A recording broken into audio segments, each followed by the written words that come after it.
മക്കളെ സ്കൂളിലേക്ക് ഡ്രോപ്പ് ചെയ്യണത് രാവിലെ സുജിയാണെന്നുണ്ടെങ്കിലും ഉച്ചക്ക് അതിന്റെ ഡ്യൂട്ടിയാണ് കേട്ടോ പിക്ക് ചെയ്യണത്. ഡ്രൈവിംഗ് ചെയ്യാൻ ഞാൻ ലോകം അടിച്ചായതുകൊണ്ട് ഇങ്ങനെ ഒരു ഡ്യൂട്ടി ഉള്ളത് എന്തുകൊണ്ടും നല്ലതാട്ടോ. അല്ലെങ്കിലൊക്കെ ഞാൻ എന്നോ ഈ പ്രോസസ് ഒക്കെ മറന്നു പോയിട്ടുണ്ടാവും. ഇപ്പൊ എല്ലായിടത്തും വേൾഡ് കപ്പ് തരംഗാണല്ലോ അല്ലെ. സ്കൂളിലും ഒട്ടും കുറവില്ല. ഇതാ അടിച്ചു വെച്ചിരിക്കണു ഭീമൊരു അർജന്റീന ഫ്ലെക്സ്. അർജന്റീന മാത്രല്ല വേറെയും ഫ്ലെക്സുകളൊക്കെ അപ്പുറത്തും ഉണ്ട് കേട്ടോ. മക്കളെ പിക്ക് ചെയ്യുന്നതിന് ഒരു 10 മിനിറ്റ് മുമ്പ് ഞാൻ അവിടെ എത്തും. ആ പോസ്റ്റ് ആവുന്ന ടൈമിൽ ഞാൻ താത്താനായിട്ട് വിളിക്കല്. അങ്ങനെ മക്കളെയൊക്കെ കൈ കിട്ടിയിട്ടുണ്ട്. മക്കൾ രണ്ടാളും പോർച്ചുഗൽ ഫാൻസ് ആയതുകൊണ്ട് അർജന്റീനന്റെ ഫ്ലെക്സ് ഇത്രയും വലുത് വെച്ചത് ഒട്ടും അങ്ങോട്ട് ഇഷ്ടപ്പെട്ടിട്ടില്ല. പ്രത്യേകിച്ച് ആര്യന് അതിന്റെ പരാതി പറച്ചിലാണ് കേട്ടോ ഇപ്പൊ ഈ കാണുന്നത്.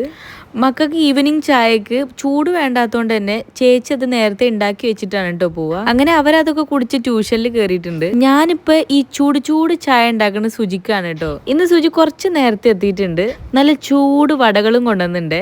ഞാൻ കവറിൽ കണ്ടിട്ടുണ്ടായിരുന്നത് പൊക്കോട മാത്രമായിരുന്നേ. അങ്ങനെയാണ് ഞാൻ ഒരു കാസറോൾ എടുത്തിട്ട് വെച്ചത്.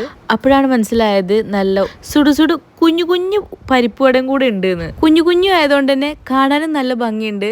നല്ല ക്രിസ്പിനെസ്സും നല്ല ടേസ്റ്റും ഉണ്ടായിരുന്നു കേട്ടോ. അങ്ങനെ അതൊക്കെ അറേഞ്ച് ചെയ്ത് സുജിക്ക് കൊടുത്തു.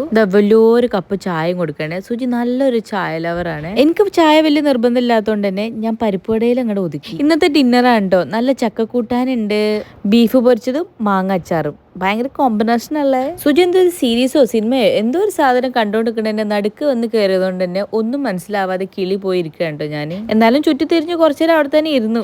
റെയിനു സ്വന്തം ഉണ്ടാക്കിയ ഐസ് തിന്ന് നടക്കാണ് കേട്ടോ. ഇന്നത്തെ സ്പെഷ്യൽ ബൂസ്റ്റ് ഐസ്. അപ്പൊ ഇത്രേ ഉള്ളൂ. ബൈ.